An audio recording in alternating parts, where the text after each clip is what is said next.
안녕하세요. 저는 70대 초반의 여성으로 아들 셋을 두고 있어요. 아들 셋을 모두 출가시켰으니 며느리도 셋이죠. 저는 젊은 시절 남편을 잃고 혼자 힘으로 아들 셋을 키웠어요. 처음에는 먹고 사는 일에 바빴죠. 먹을 거 안 먹고 입을 거 안 입고 그렇게 해서 종잣돈 모인 걸로 여기저기 투자를 좀 했죠. 제가 물건을 잘 판단해서 그런지 운이 좋았는지 투자하는 데마다 일이 잘 풀렸어요. 그러다 보니 지금은 꽤 많은 부동산과 현금을 가지고 있죠. 같은 환경에서 키웠지만 아들들은 지금 형편이 모두 다르답니다. 우선 첫째네는 아들이 아주 큰 회사는 아니지만 박봉은 아니어서 형편이 그럭저럭한 상태였어요. 그리고 둘째네 형편이 셋 중에 가장 어렵다고 할 수 있겠네요. 둘째는 중소기업에 다니고 있었는데 월급이 정말 쥐꼬리예요. 그나마 불행인지 다행인지 아이가 없어서 두 내외가 빠듯하게 먹고 사는 형편이었어요. 셋째네, 우리 아들 셋 중에서 가장 부유하게 사는 아들이에요. 아들 며느리가 같이 큰 고깃집을 하는데 꽤 큰 돈을 만지는 것 같더군요. 사람마다 성격이 다른 것은 당연하겠지만 우리 며느리들 정말 다 개성이 뚜렷한 아이들이었어요. 우선 맏며느리는 제가 보기엔 정말 맏며느리다웠답니다. 가장 경우에 밝았고 아래 동서들을 나름대로 컨트롤하려고 노력했죠. 둘째 며느리는 뭐랄까 참 착한 아이예요. 무슨 일에든 불만을 표현하거나 자기를 내세우지 않는 아이였죠. 그리고 셋째 며느리, 욕심이 있어야 돈도 많이 버나 봐요. 아주 욕심이 많은 아이랍니다. 참, 우리 집안에 대해서 먼저 말씀드리자면 대대로 왜 이렇게 아들만 많은지 알다가도 모를 일이었어요. 저도 아들만 셋을 두었고 죽은 남편도 5 형제 중 둘째였거든요. 다른 친척들네 집도 마찬가지였어요. 이렇게 남자만 가득한 집안인지라 손주를 볼 시기만 되면 다들 딸이기를 바랬죠. 남들은 아들을 낳지 못해 야단이라는데 우리 집안에서는 딸 하나가 아쉬웠답니다. 우리 큰며느리도 아들만 둘을 두었죠. 저도 손주 둘 중에 하나만이라도 손녀였으면 얼마나 좋았을까 싶었답니다. 사정이 이렇다 보니 며느리들이 참 딸 같고 예쁘기도 해서 저는 며느리들에게 그렇게 엄격한 시어머니는 아니었어요.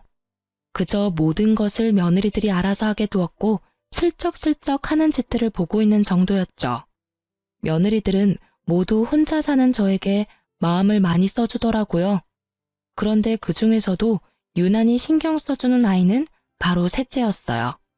셋째는 집에 제사나 명절 등 행사가 있을 때 와서는 다른 두 며느리처럼 열심히 일에 매달리는 것이 아니라 저한테 매달리다시피 하면서 입안에 혀처럼 구는 것이었죠.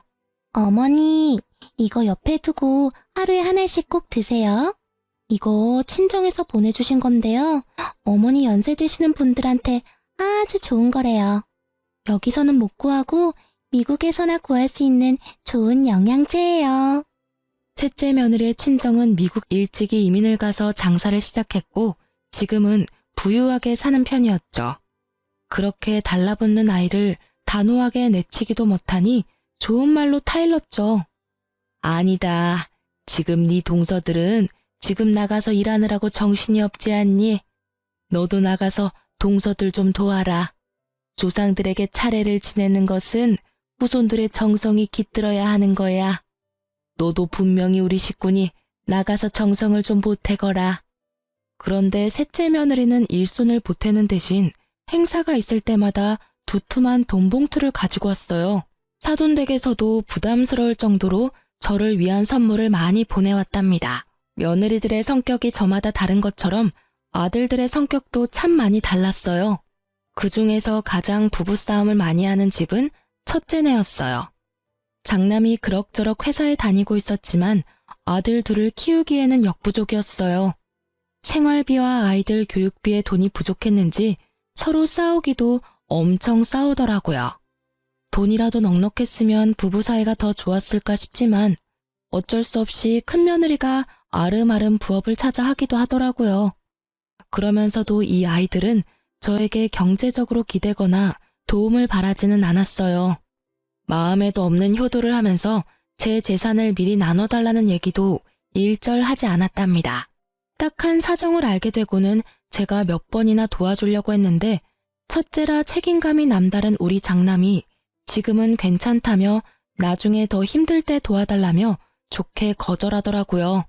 첫째 애들은 많이 다투는 소리가 들리지만 반대로 둘째네는 아직 아이가 없어서 그런지 부부싸움도 한 번 안 하고 둘이 알콩달콩한 결혼 생활을 즐기더라고요.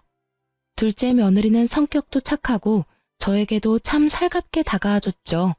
자식이 없으니 둘이 벌어서 생활하기에는 부족함이 없는 형편이었죠.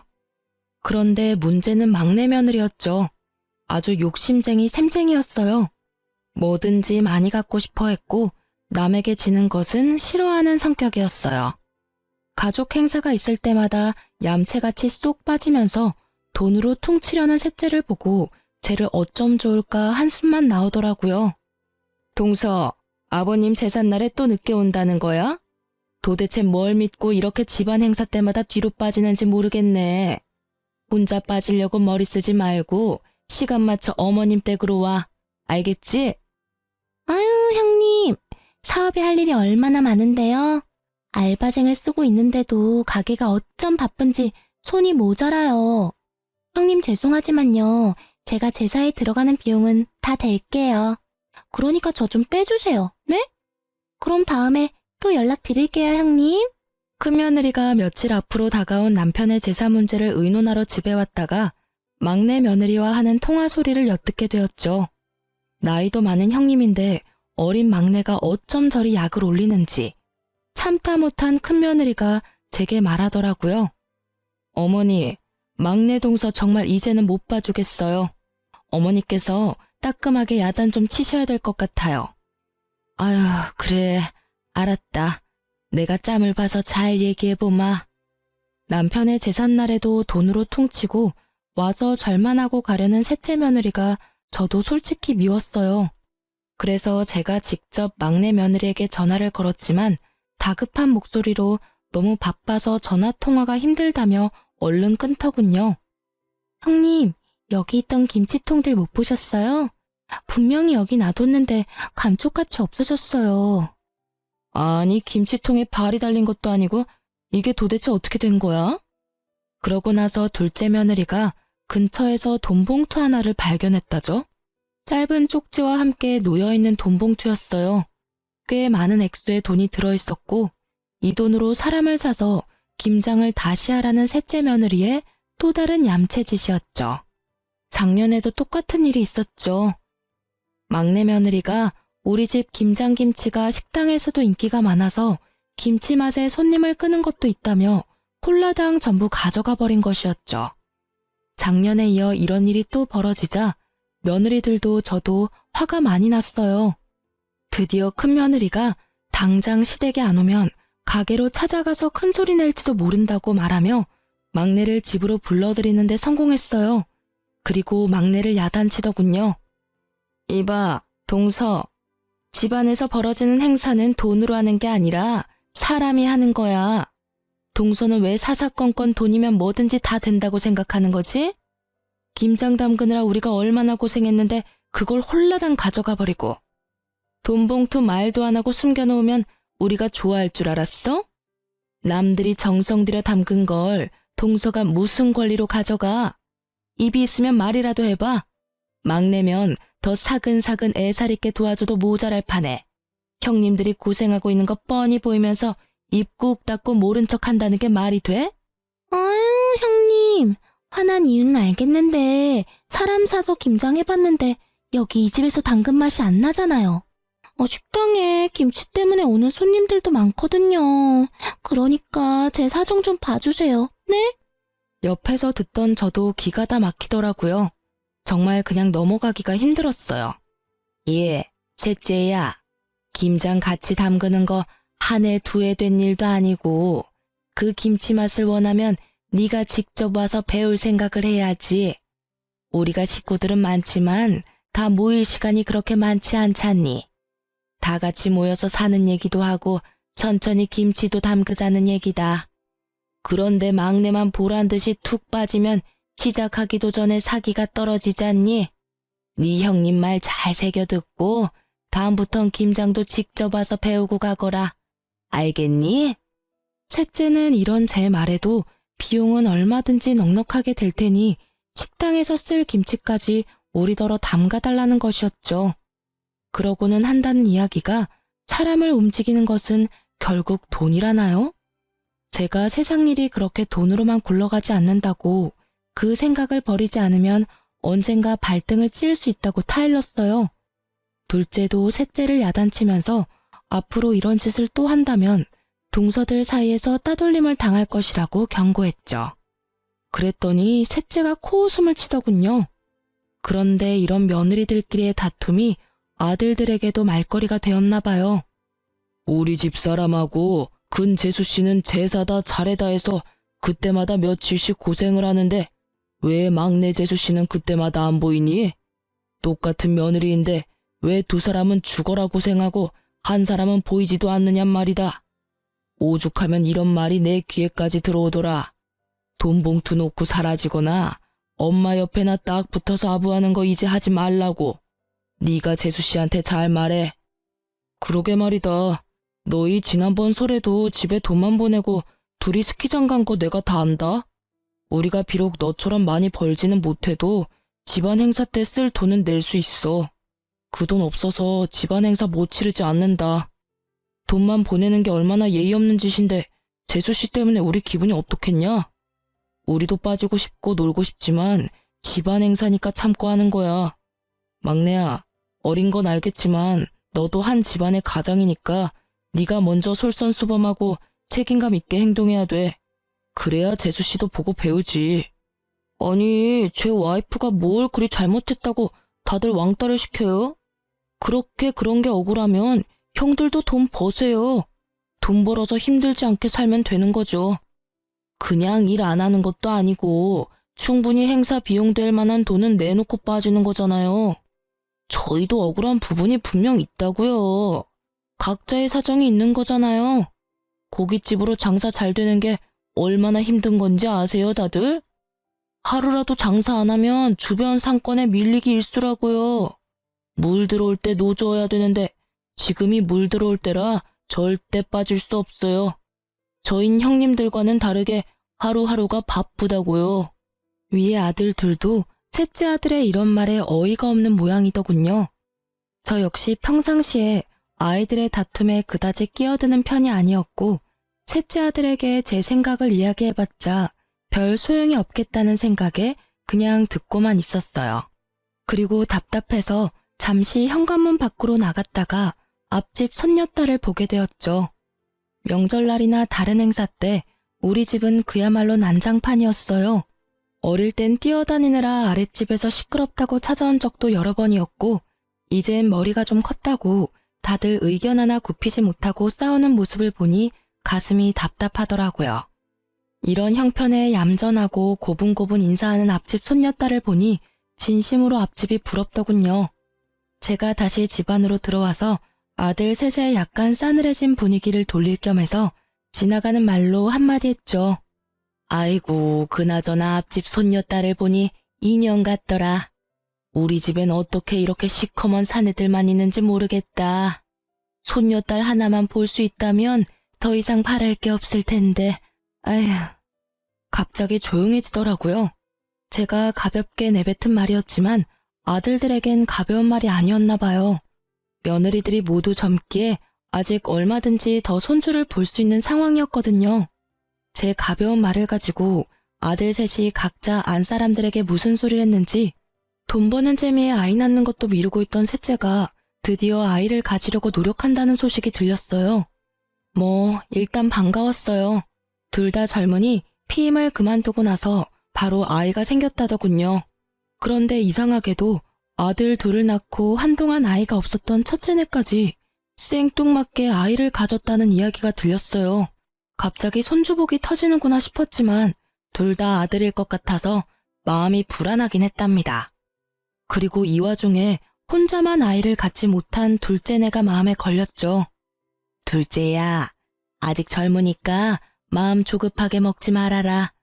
갑자기 웬 손주들이 한꺼번에 둘이 생기려는지 모르겠구나. 네가 신경이 쓰일 것 같아 하는 말이야. 아니에요, 어머니. 그건 사람 힘으로 되는 일이 아니잖아요. 다 하늘이 점지해야 되는 일이죠. 저 아무렇지도 않아요. 걱정해 주셔서 감사해요.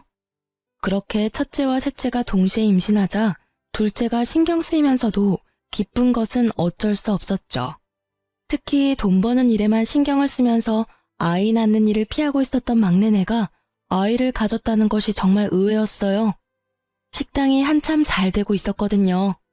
막내의 성격으로 보아 쉽사리 그런 결정을 내릴 애가 아닌데 곰곰이 생각을 해보았어요. 첫째네는 이미 아이를 그만 낳을 것이라고 했었고 위에 아이 둘은 이미 초등학교 2, 3학년이었어요. 셋째가 너무 터울이 컸죠. 그런데 갑자기 이렇게 경쟁하듯이 아이가 생기니 어리둥절할 밖에요. 마음에 집히는 것이 있었죠. 제가 얼마 전에 아들들 앞에서 가볍게 내뱉은 말이 머릿속을 지나갔죠. 특히 돈 버는 일에 재미를 붙여서 집안 행사 때도 절만하고 사라지는 셋째가 갑자기 바깥일을 줄이면서 아이를 가진 이유가 짐작이 되었어요. 제가 그저 지나가면서 한 말을 손녀딸을 낳아주면 가진 걸 다 주겠다는 말이거나 대부분의 재산을 주겠다는 말로 받아들인 것이 틀림없었죠. 그래도 설명이 안 되는 건 첫째네였어요. 평상시에 크게 욕심을 부리지 않는 아이들이었거든요. 그러나 견물생심이라고 평상시에 욕심을 부리지 않았지만 재산을 준다는 말에 욕심이 동했던 것이 틀림없었어요. 첫째네, 특히 큰 며느리, 너도 별 수 없구나 싶었답니다. 하지만 속으로만 짐작을 하고 아이들에게 내색을 하지는 않았어요. 재산 때문에 손녀를 낳아 효도를 하려는 자식들이 한심했지만 일단 임신 중인 아이들에게 나쁜 소리를 하고 싶지는 않았죠. 나중에 아이를 낳으면 한마디씩 해줄 생각이었어요. 그리고 저는 제가 살아있는 동안에 제 재산을 미리 증여해줄 생각은 없었답니다. 다 제가 죽고 나면 저희들에게 돌아갈 재산이었어요. 이렇게 제 머릿속이 이런저런 생각으로 복잡할 때 셋째가 이야기를 꺼냈답니다. 어머니, 저 미국에 가서 아이 낳아올게요. 친정이 미국에 계시니 저도 편안하고 어머니도 신경 덜 쓰시게 될 것 같아서요. 그리고 아이한테 미국 시민권 하나 만들어주는 거 큰돈 들여서라도 해준다잖아요. 셋째 며느리의 말이 나름 일리가 있다고 생각되었어요. 곧 태어날 손주에게 도움이 되는 일이니 가서 낳고 오라고 했죠. 그렇게 며느리가 미국으로 떠났고 간지 10개월 만에 아이를 낳았다는 소식을 전했죠. 그렇게도 기다리고 기다리던 손녀딸이라고 하더라고요. 저는 정말 날아갈 듯이 기뻤답니다. 빨리 데리고 들어오라고 성화를 했죠. 며느리가 드디어 아이를 데리고 들어왔어요. 정말 예쁜 공주님이더군요. 기쁜 마음에 친척집 여기저기에도 전화를 걸어서 자랑을 하기 바빴죠. 그리고 비슷한 시기에 임신을 했던 첫째도 아이를 낳았는데 역시나 또 아들이었어요. 큰며느리도 이제 저처럼 아들만 셋인 세 형제의 엄마가 되었죠. 막내 며느리는 갓난 딸아이를 데리고 제 옆에 찰싹 붙어서 더 이상 돈 벌러 나갈 생각도 않더라고요. 그래도 이쁜 손녀 얼굴 보니까 용서가 되더라고요. 아이고 우리 공주님 누굴 닮아서 이렇게 예쁠꼬. 애비를 닮았나 애미를 닮았나 어디 자세히 좀 보자. 할머니 해봐라. 할머니. 그런데 제가 이렇게 말하는 순간 셋째 며느리의 얼굴 표정이 움찔거리는 걸 느꼈어요. 눈은 손녀를 향해 있었지만 곁눈질로 살펴보니 며느리 얼굴이 약간 창백해지더니 살짝 떨리는 손을 얼른 뒤로 감추더군요. 별일 아니라면 별일 아니었겠지만 뭔가 숨기는 걸 들킨 사람의 반응이었답니다. 내내 제 머릿속을 떠나지 않았고 곰곰이 돌이켜봤죠. 예전 막내가 매번 친정에서만 보살핌을 받길래 사돈께 고마워서 몇 번 전화를 했었거든요. 그런데 전화를 할 때마다 며느리는 집에 없다고 하더라고요. 순산을 위해 운동하러 나갔다는 것이었어요. 그리고 제 느낌인지는 모르지만 사돈 댁에서는 제 전화를 받는 게 어딘가 불편한 것 같더라고요. 피하는 느낌도 들었지만 그때는 그저 사돈이라는 관계가 어려운 관계니 자주 통화하기 불편해서 그런가 보다 했었죠. 지금 생각하니 사돈의 그 불편하다는 기색도 도가 지나친 것 같았어요. 며칠을 이런저런 생각으로 끙끙 앓고 있다가 가만히만 있어서는 안 되겠다는 생각이 들더군요. 뭔가 이상하다는 생각이 머릿속을 떠나지 않았기에 경찰에 오래 계시다가 퇴임한 제 친정의 사촌 오라버니에게 믿을 만한 곳을 하나 소개받았죠. 우선 며느리의 행적을 캐기로 결정하면서도 제가 며느리의 표정을 잘못 읽은 것이 아닐까, 괜한 일을 하는 것이 아닐까 하는 생각이 저를 착잡하게 만들었어요. 소개받은 곳에서는 우선 아이와 아들의 친자 검사를 의뢰하겠다고 하더군요. TV에서 본 것이지만 요즘은 머리카락, 하다못해 쓰던 칫솔이라도 가져다 주면 친자 관계 검사를 해준다는 것은 들어서 알고 있었어요. 그래서 며느리가 아이를 데리고 왔을 때 아이의 머리카락을 몰래 모아두었죠. 그리고 아들의 머리카락도 어렵게 모았답니다. 그렇게 해서 친자 검사가 진행되었고 결과는 충격적이었어요. 손녀가 우리 아들의 친자 관계가 아니라는 것이었죠. 우선 며느리의 불륜을 의심할 수밖에 없었답니다. 저는 충격에 며칠 동안 식음을 전폐하다가 우선 며느리를 불러 직접 물어봐야겠다고 생각했죠. 아무것도 모르는 막내 내외가 아이를 안고 집으로 들어서더군요. 그런 셋째 앞에 제가 그 검사의 결과지를 내밀었죠. 막내 며느리의 얼굴이 파랗게 질리면서 서 있을 힘도 없는지 그대로 주저앉아 버렸죠. 도대체 왜 이런 일을 저지른 거냐? 막내 너, 솔직히 물어보거라.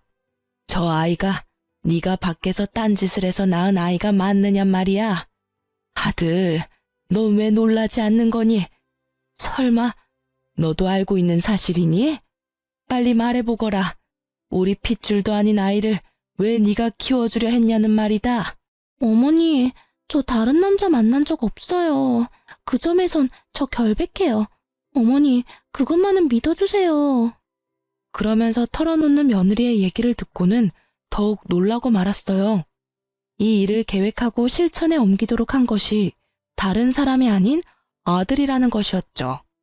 사실을 따져 물었어요. 아들이 아무 말 없이 바닥을 보고 있더군요. 그리고 흥신소에서는 또 새로운 소식을 알려왔어요. 며느리가 임신을 하고 출산을 하기까지 미국에 있었다는 것이 거짓이었다죠. 그 기간 동안에 며느리의 출입국 기록이 없다는 것이었어요. 귀신에 홀린 것 같다는 생각이 들더군요. 여기까지 듣자 눈앞이 캄캄해지면서 다리에 힘이 다 풀렸어요. 그러니까 임신하지도 않은 아이를 임신했다고 했고 당연히 국내에서 출산을 할 수가 없으니 원정 출산을 하겠다고 한 거였어요. 막내 며느리가 국내 어딘가에 아주 교묘하게 숨어버리고 10개월이 지나기를 기다리면서 그 사이에 아이의 입양을 추진한 것이었죠. 그러니까 결국 셋째가 손녀딸이라고 데려온 아이는 입양하라는 결론이었어요. 결국 제가 지나가면서 한 말을 가지고 저희들끼리 오해를 해서 빚어진 참담한 효도 경쟁의 결과였죠. 그러고 보니 비슷한 시기에 맏며느리가 위에 두 아이와 터울도 있는데 갑자기 또 아이를 가졌다는 것도 이상했죠. 과연 우연의 일치일까요? 맏며느리를 우선 불러서 물어보았죠. 저희는 이제 아이를 그만 낳으려고 애들 아빠가 단산 수술을 했었어요. 그런데 갑자기 아이가 생겼어요, 어머니. 이상하긴 했지만 이미 생긴 아이를 어떻게 하겠어요? 이 말도 듣기에 따라서는 며느리가 딴짓을 했구나 싶기도 한 말이었어요. 하지만 이 말을 전혀 아무렇지도 않게 하는 큰며느리에게서 한치의 의심도 느낄 수가 없었죠. 그래서 소개받은 사람들에게 큰아들 내외에 대해서도 조사를 부탁했어요. 그런데 흥신소 사람들은 큰아들과 며느리 둘 다 일상에서 전혀 벗어나지 않고 있다더군요. 저는 이번에 큰아들을 따로 불렀어요. 큰아들은 이 우연과 관련이 있을 것 같았거든요. 엄마, 그게 있잖아요. 제가 집사람하고 상의 없이 단산 수술을 한 것을 풀어버렸어요. 그래도 아들이나 딸이나 반반 가능성은 있는 거잖아요. 그래서 50% 확률에 기대본 거예요, 엄마. 잘못했어요. 엄마, 제가 진짜 잘못했어요. 이 말을 듣고 저는 정말 큰아들이 한심해서 한숨이 저절로 나왔답니다. 아이는 부부가 합의해서 낳는 거지 어떻게 한쪽이 일방적으로 아이를 갖게 한다더냐. 막내만큼 나쁜 방법을 쓴 것은 아니지만 너도 결국은 똑같구나. 상속될 재산을 바라고 내가 원하는 것을 해주려 한 거였어. 셋째가 욕심이 많다는 것은 알았지만 믿었던 네가 그럴 줄은 정말 몰랐구나. 큰아들이 고개를 떨구고 눈물까지 떨구더군요. 본인의 잘못을 인정하는 것으로 보였죠. 몇 번을 더 제게 잘못했다고 빌더군요. 그런데 큰애네 집에서 그 이후에 난리가 벌어졌다죠. 큰며느리가 짐을 싸서 갓난아이만 두고 친정으로 가버렸다는 것이었어요. 어떻게 나하고 의논도 없이 풀어버려요? 자식 하나 키우는 게 화분 하나 들여놓는 것 같이 생각되는 모양인데 어디 당신 혼자 아이들 한번 키워봐요. 나는 이제 모르겠으니까. 지금 처지가 그냥 그렇고 그래서 답답한 마음에 그랬어. 엄마한테도 말했지만 아들, 딸 확률은 반반이잖아. 그래서 그 확률에 좀 기대 본 거였다고. 제발 이러지 말고 집으로 가자. 응? 확률? 아이가 무슨 로또인 줄 알아요? 지금 우리 처지로 있는 아이 둘도 키우기 빠듯한 거 알잖아요. 가뜩이나 이제부터 돈이 많이 들어갈 시기인데 아이가 하나 더 생겼으니 당신이 알아서 해요. 아무튼 당신이 벌인 일이니까 알아서 책임지겠죠. 딸 키우는 것보다는 아들이 돈은 덜 들잖아. 그리고 낳아놓으면 어떻게든 자라기 마련이라고. 이 말 같지 않은 말에 드디어 베개가 날아들었다지요. 도저히 말도 못 알아듣고 사태의 본질을 알지 못하는 아들에게 며느리가 단단히 화가 난 것이었죠. 아들이 몇 번을 더 가서 싹싹 빌었고 결국 일주일 뒤에 며느리를 데리고 오는데 성공했어요. 아들 복이 터진 집안에 하나 더 생겼다고 크게 다를 것도 없어요. 당신이 쓸데없는 욕심을 부린 데에 너무 화가 나서 이대로 헤어져 버릴까 생각도 했지만 아이들 생각해서 그냥 넘기기로 했어요. 그 대신 회사 끝나면 밤에 나가서 대리운전이라도 뛰어요. 둘도 힘든데 셋을 키우려면 지금 이대로는 절대 안 돼요. 당신이 저지른 일이니 그렇게 해서라도 책임을 져요. 큰아들이 그렇게 하겠다고 넙죽 엎드렸다는 것이었어요. 큰며느리가 오해를 불러일으킬 만한 제 말에 아들이 견물생심의 욕심을 부렸다는 것을 이해했던 모양이더라고요. 이렇게 손주들을 둘러싸고 집안이 온통 북적북적할 때 이 일에 대하여 참견하지 못하고 조용히 있는 사람들이 있었어요. 바로 둘째 아들 내외였죠. 그런데 이 손주 파동이 시작될 무렵에 둘째네가 저한테 와서 한 이야기가 있었어요.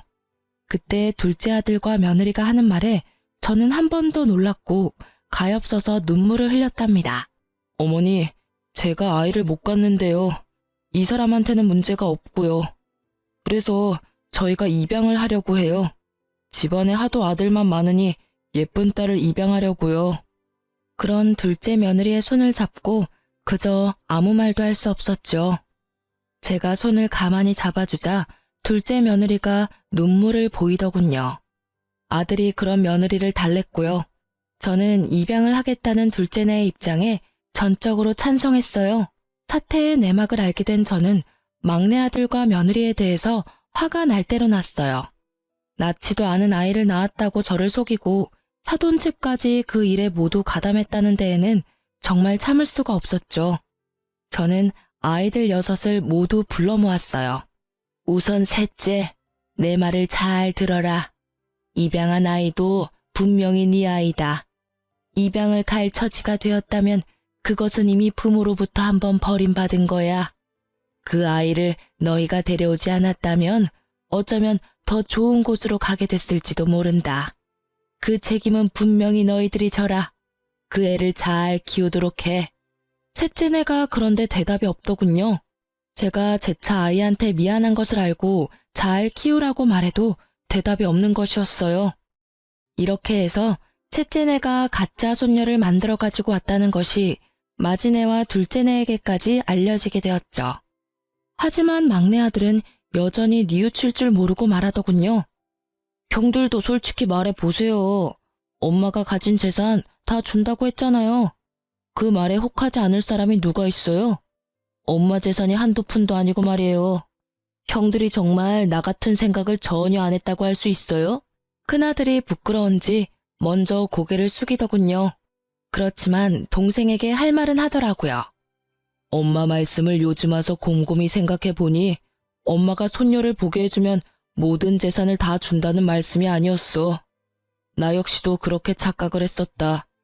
그런데 내가 그 생각이 잘못됐다는 걸 어떻게 알았는 줄 아니? 우리 엄마라는 분을 알기 때문이야. 결코 재산을 내걸고 효도를 부추기는 분이 아니라는 말이다. 거기까지 생각이 되니까 내가 정말 미련했구나 싶었다. 그런데 아무리 엄마 마음을 헤아리지 못한다 해도 어떻게 낳지도 않은 아이를 낳았다고 해서 데리고 올 생각을 해. 둘째 아들도 셋째 아들에게 한마디 했죠. 너하고 재주씨가 이런 일까지 벌일 줄은 정말 몰랐다. 너희들은 아이를 가지고 싶으면 피임만 끊으면 되는 사람들이잖아. 우리는 손녀가 아니라 아들만 줄줄이 낳는다고 해도 우리 피를 이은 아이를 가질 수가 없어. 처가에서 나한테 미안해 하셨지만 그건 이 사람이나 처가 잘못이 아니잖아. 그래서 정당하게 입양을 결정했던 거야. 너희들이 정말 자식이 갖고 싶어도 못 갖는 그 심정을 알기나 하냐? 둘째 며느리와 큰아들 내외의 눈시울이 붉어지더군요. 큰며느리는 갓난아들을 안고 있었고 셋째는 어디다 아이를 맡기고 왔는지 아이는 데리고 오지 않았더라고요. 이 순간에 갑자기 제 가슴이 덜컥 내려앉은 것은 왜일까요? 다들 킨 마당에 혹시라도 파양이라도 하지 않을까 덜컥 걱정이 되었죠. 애미가 이미 말했지 않느냐? 그 아이에 대한 책임이 있다고 말이다. 다시 말하마. 그 아이는 틀림없는 너희 아이고 내 손녀딸이야. 도대체 그 아이가 무슨 죄를 지어서 돌도 되기 전에 2번이나 버림을 받는단 말이냐? 이어서 둘째 며느리도 걱정이 되는 말투로 셋째에게 말하는 것이었죠. 평상시에 입을 잘 열지 않지만 입만 열었다 하면 전곡을 찌르는 둘째였어요. 동서, 만일 이 일이 들키지 않고 동서가 착각한 대로 어머니가 한 재산 떼어주셨다면 동서 그 아이 계속 키웠을 거 아니야. 적어도 어머니가 살아계실 때까지는 그 아이를 키웠겠지. 그치만 그 후에 어머니가 세상에 없으면 물건 버리듯이 가볍게 버릴 생각을 한 거 아니지 설마? 진짜 너네가 사람이야? 짐승도 그렇게 생각 안 해. 제발 내 말이 아니라고 대답해. 어서. 셋째네가 굳이 부정을 하지 않았고 제 가슴에 아주 바위덩이가 올라앉아 버렸죠. 아이를 낳았다고 데려온 지 몇 달, 벌써 돌이 다 되어가고 있는 아이였어요. 아이는 이미 제 마음속에서 의심할 바 없이 제 손녀딸이었답니다. 저는 단호하게 셋째네에게 말했죠. 만일 너희가 저 아이를 파양한다는 나쁜 생각을 한다면 너희는 내 아이들이 아니다. 너넨 이제 다 큰 성인이란 말이다. 자기가 한 일에 대해서는 당연히 책임을 져야 하는 거야. 혹시라도 그 아이를 버리면 내 눈에 흙이 들어가기 전까지 둘 다 내 앞에 나타날 생각은 하지 말아라. 제 품에 안겨 방긋방긋 웃고 있는 손녀딸이 생각나면서 제 눈에도 눈물이 고였죠. 그 아이를 제 품에서 떼어놓다니요. 도저히 못할 일이었어요. 셋째네는 결국은 제가 원하는 답을 주지 않은 채 자리를 떴어요. 그렇게 그날의 가족 모임이 파했고 그렇게 셋째네에게서 본 손녀에 대한 생각으로 마음고생이 심하던 중 둘째네가 예쁜 딸을 입양에 데리고 왔더군요. 까맣고 맑은 눈이 반짝이는 정말 예쁜 손녀딸이었죠. 아이고 예쁘기도 해라. 아가, 얘가 너를 많이 닮은 것 같구나. 눈매하며 인매가 너를 닮았어. 둘째 며느리가 엷은 미소를 짓더군요. 하지만 마냥 기뻐할 수만은 없었어요. 그렇게 둘째네 손녀에 대해서 정을 들이고 있을 무렵 결국은 셋째네가 손녀를 파양할 것이라는 말이 다른 두 며느리를 통해서 제게 들려왔어요. 두 며느리가 설득도 해보고 야단도 쳐보았지만 셋째네가 말을 듣지 않았다죠. 마음에도 없던 아이, 그저 한 재산 차지해보겠다고 입양한 아이였죠. 그러니 쉽게 파양을 결정할 수 있었겠죠. 우선 아이가 가엾어 눈물이 났고 정이 든 손녀딸을 그렇게 보낼 수는 없었답니다. 그런데 어느 날 둘째 며느리가 저를 찾아와서 의외의 말을 하는 것이었죠. 어머니, 지금 많이 힘드시죠? 걱정 마세요. 어머니, 저희가 해결할 수 있을 것 같아요. 그게 무슨 소리냐? 내 말도 안 듣는 셋째네를 너희가 어떻게 해결을 하겠다는 거냐? 둘째 며느리의 트레이드마크인 엷은 미소가 또 얼굴에 번지더군요. 그리고 며칠 후에 저에게 다시 찾아와서 막내 동서와 이야기가 잘 됐다며 상황을 설명하더라고요. 어머니, 그 아이 저희가 입양할게요. 어느 집이나 거의 아이 둘씩은 키우잖아요. 저희가 형편이 빠듯하긴 하지만 애아빠가 투잡을 뛰어서라도 아이들은 키워내겠다고 했어요. 이미 우리 집안 딸인데 어디 딴 데로 보낼 수는 없잖아요. 그리고 우리 아이도 외롭게 혼자 자라는 것보다는 같이 자라는 게 더 좋을 것 같아요.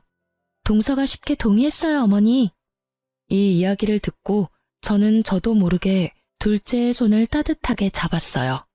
밥이 입에 넘어가지 않았던 저는 정말 둘째의 따뜻한 마음 씀씀이가 기특하기 이를 데 없었답니다. 그러나 저는 둘째가 그 아이를 새로 입양하기보다는 여전히 셋째네가 그 아이를 버리지 않기를 더 바랬어요. 하지만 셋째네는 제 기대를 저버리고 말았죠. 네가 결국 못할 짓을 하는구나.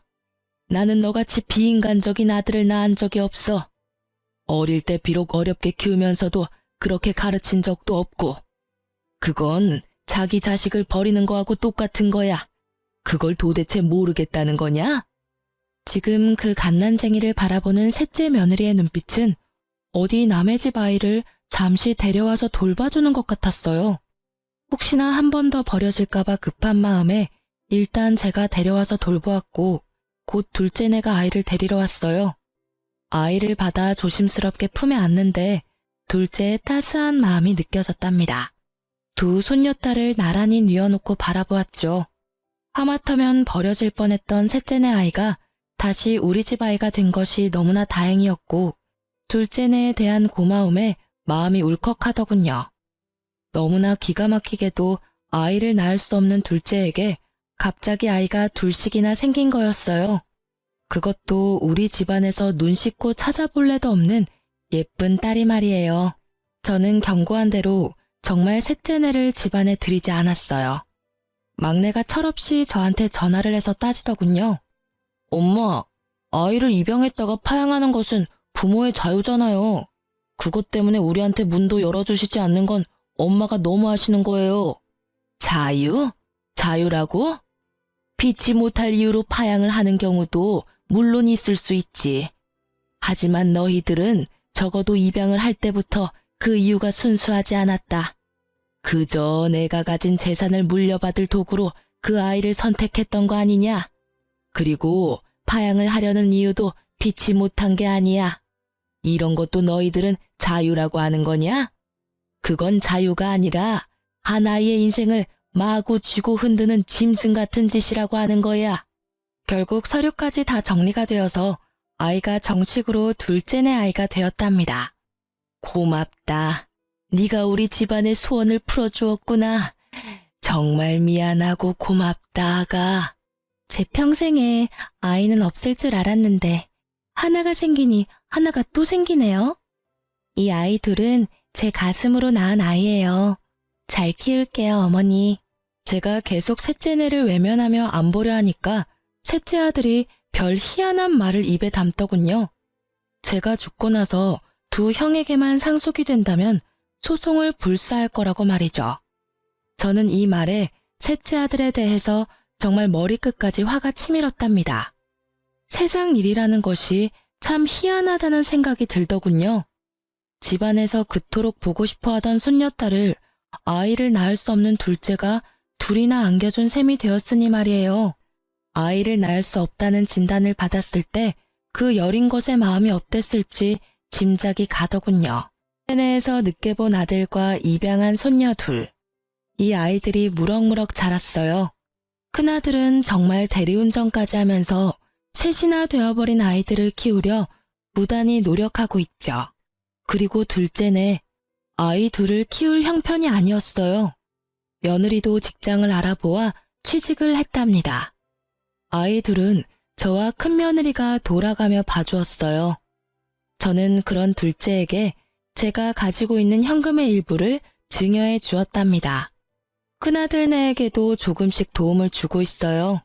둘째네는 자신들의 힘으로 키워보겠다고 했지만 저는 어릴 때 엄마가 같이 있어주는 것이 아이들을 위해서 더 좋을 거라고 판단했어요. 그래서 직장에 나가지 말고 아이들에게만 신경을 쓰라고 굳이 아이들의 양육비로 돈을 주었죠.